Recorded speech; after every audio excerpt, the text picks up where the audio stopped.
Hi, welcome to Angling For You. Today you join me at the fantastic Oaks Lakes fisheries, and we're into the first fish now on the Cedar Pond. We're fishing peg 62 today, and today's video is about beetroot on the deck.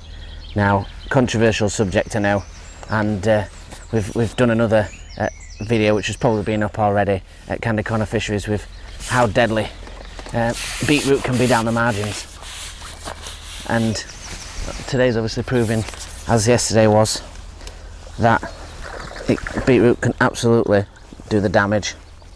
Let's just get this F1 unhooked.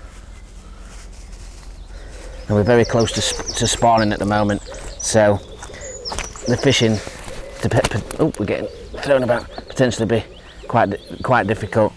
I've got a little F1 to start with. Obviously he's super lively, so I'm just going to get him back in, and I'm going to go through a little bit of the preparation and the things that go around beetroot and the stigma around it. So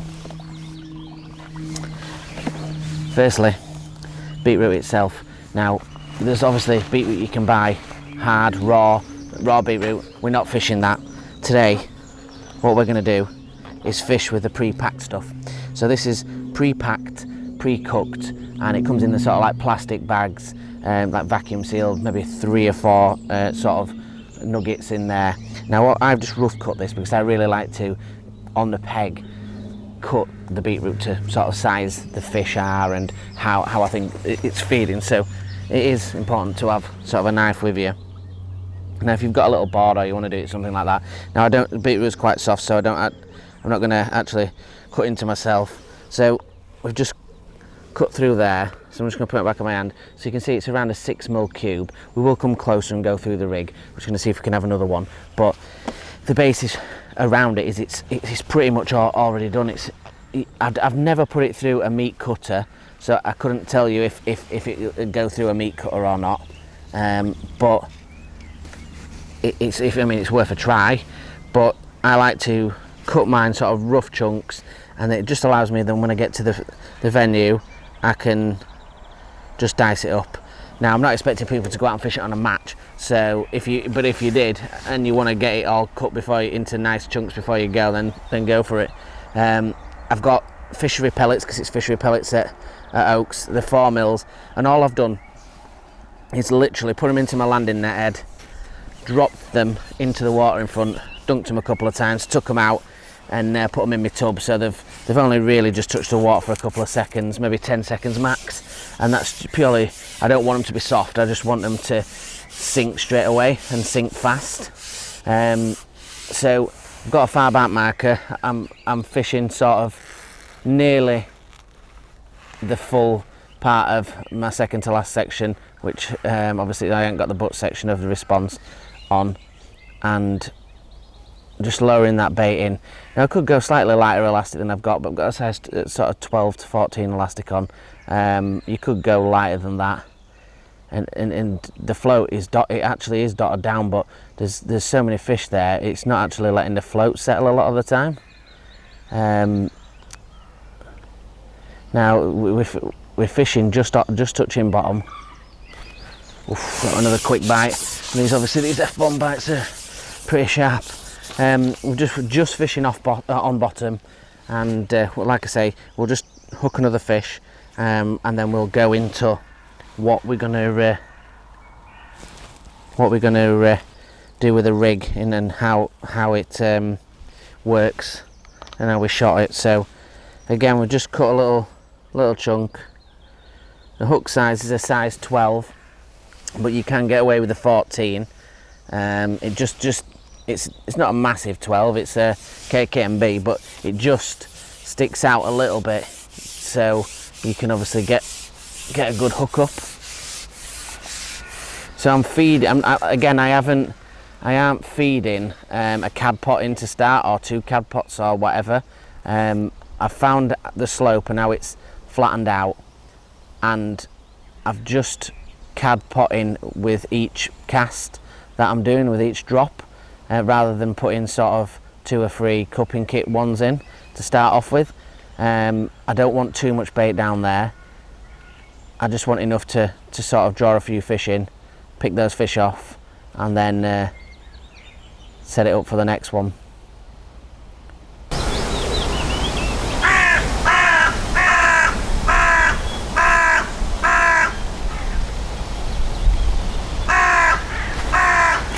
Into another fish now. Lovely delicate bite there. That's why I've obviously dotted this tip of this float down, and it's a really good float for this. And I'll go through a little bit of that. And it's going hard for the reeds. Feels like another sort of little F1.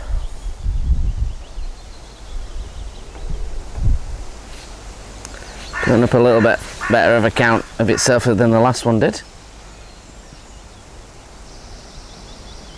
It might be a little bit bigger than I originally thought, actually. So you never know with them, with these sort of light elastics. They come out and then they come out quick, and then this one's gone solid up, so it's got to be a carp. It's a bloody big F1 if it is. But they all love beetroot. The F1s, the carp.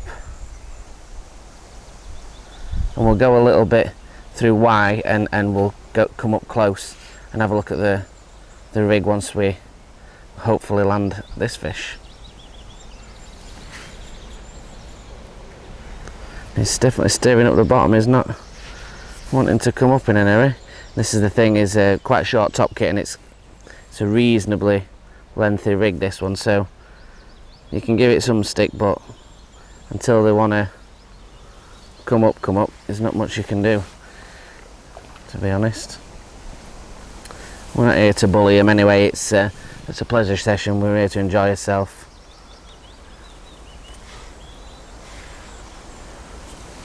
And this is where you just trust the tackle that you've tied a nice rig.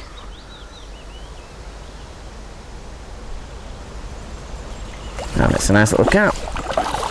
Looks like a nice little mirror. Get his head up and he'll be ours. And he's in. Nice mirror. Ooh. Got a little bit of weight to him. Absolutely wanted that beetroot. Perfectly hooked inside the mouth at the top lip. Get rid of that for a second. I'll just lift him up for you. Let's see if he'll play ball. It's a beautiful, beautiful mirror. Caught on the beetroot. Let's get him in and we'll have a little chat through this rig. Right guys, so let's have a look at the rig. So, like I said before, we've got MAP 12 to 14 elastic. Normally there with a hydrofusion, but obviously with everybody with COVID-19 getting the supplies, I've just picked up an elastic that I can until I can get back onto the ProGen stuff. So, the rig itself, we've got 018 mainline. The reason is we've got, there's plenty of big fish in here, and that's a straight through rig as well. There's no uplink on this. You can put an uplink on if you want, but I haven't on this case, and it's to a size 12 KKMB.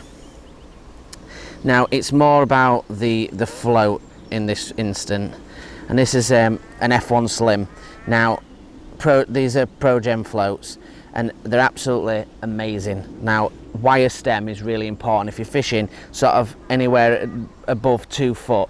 For me, out in open water, you want a really strong stem, and this wire stem is fantastic. It's a 0.5 gram because we've got like that little ripple, and you're on a bend and the water seems to have a little bit of a toe, and this works really well with a really nice sort of visible red stem, and obviously these come in yellow as well. So and another thing to note is that I have 3 rubbers strung out throughout the stem of the float. One right that goes up to the body, one in the center, and then one on the tip, but it dangles slightly off, so it won't allow anything to go over it. It's a really good tip. I do that on every float that I use as well, and it just stops tangles.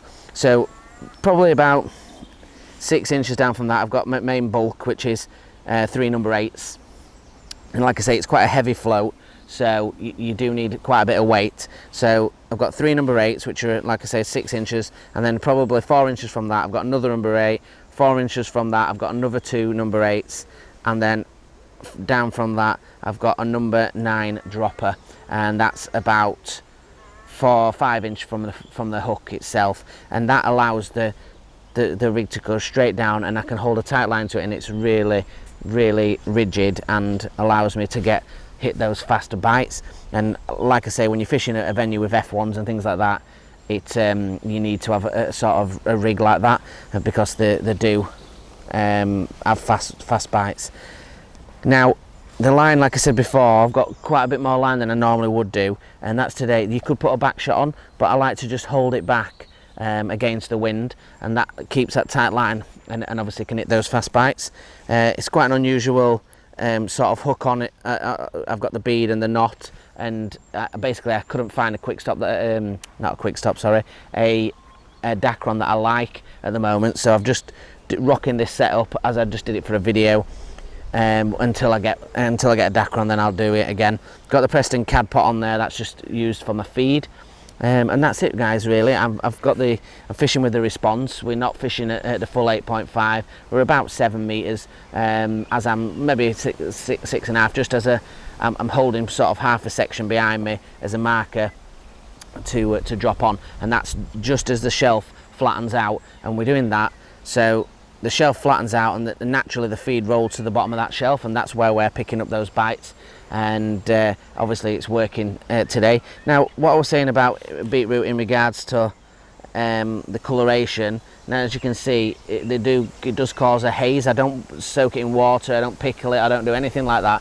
It's just plain simple beetroot, and we don't need to. You could flavour it, I suppose, if you want, but my mentality behind it is you fish standout corns that are dyed red, you fish red boilies, you fish robin red pellets. Why not, you fish, flavoured meat, coloured meat, why not have something that's a similar colour to a flavoured meat? It's in a cube, and it's soft, it gives off a scent and a sort of haze in the water, and it attracts fish. So I got so much hammer from it when I originally did it that I felt that we needed to do some beetroot videos. This is the second venue that I've done it on, because I know on the first venue on Candy Corner, caught so well on it, people go, you'll catch anything on that one, and and it's not as easy on Cedar, I assure you. It has its great days, but they're just near spawning, and there's fish crashing out and about, and this is obviously doing the business today. So it's not a one-trick pony, it's not a one-venue pony, so feel free to take it and use it on your own venues and try. I mean, ask the fisheries first if there's any rules behind it, but I don't think anybody's going to have no beetroot roe on the board, let's be honest. But some venues have only allowed baits on there, so obviously I had a chat with Jamie because it wasn't on there yesterday, to allow me to fish it with Candy. But let's get back on. We'll pull the camera back so we can see the water, and let's see if we can have some more.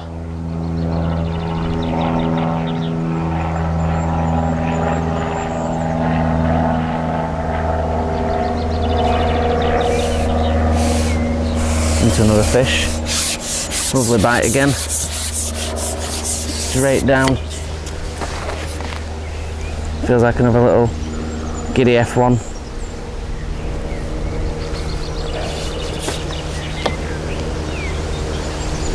Full of beans, these little F1s.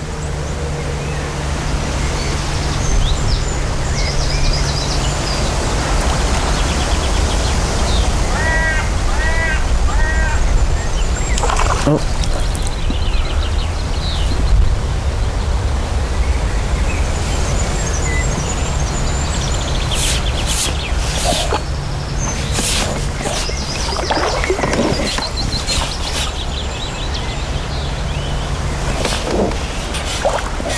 And again, it's heading this rush at the side.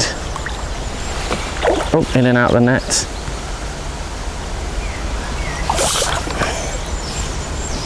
And he's in.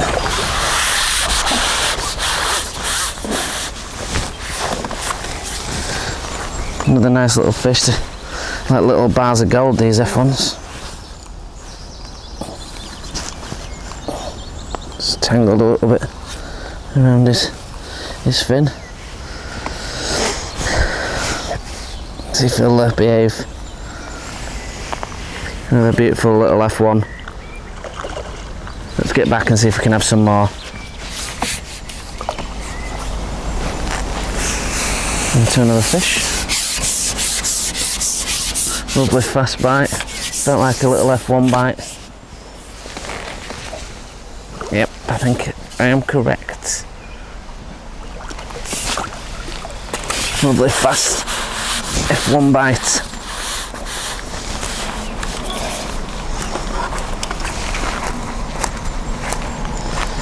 Oh, and the hooks come out of the net, that's what we like. I'll put this little one back. So guys, you can see it works anywhere. I mean, obviously I've not fished every venue in the country, so it'd be worth seeing what you think. Getting in touch with us on the Facebook and the Instagram to show us any pictures that you catch, and maybe we start a little trend, hashtag beetroot fish, and tag us in on Facebook or on the Instagram, and it would be quite a cool thing to start doing. I don't see it, there's nothing on YouTube about anybody fishing it, probably because they're not mad enough to try it, but like I said before in the other video, I'm a chef, and you sometimes see things and think, you know, it's worth a try. And it's certainly done the business today, as it did in Candy Corner Fisheries. So as always, don't be put off by what people say, and if the fishery allows it, then give it a go. And thank you for all the support. We're nearly at sort of 6,000 subscribers now, which is more than I ever thought when starting a few years back, and you know, we really appreciate that. Join us on the Facebook groups on 7 o'clock on Fridays from the live streams, and you know, get involved, ask questions, and just have a nice bit of banter. And again, join us at 8 o'clock on the Instagram at angling_for_you, and again the same similar layout, and same sort of ask questions, and just pick up the people that don't have Facebook and be involved. And like, share, subscribe, share with your friends. If you put that bell icon on, it'll notify you when we do his next uploads. We're trying to upload once every Friday at the moment, now that we're back into a rhythm, got lots of videos stocked up ready to go. So yeah, thank you again for your support. Until the next time, tight lines.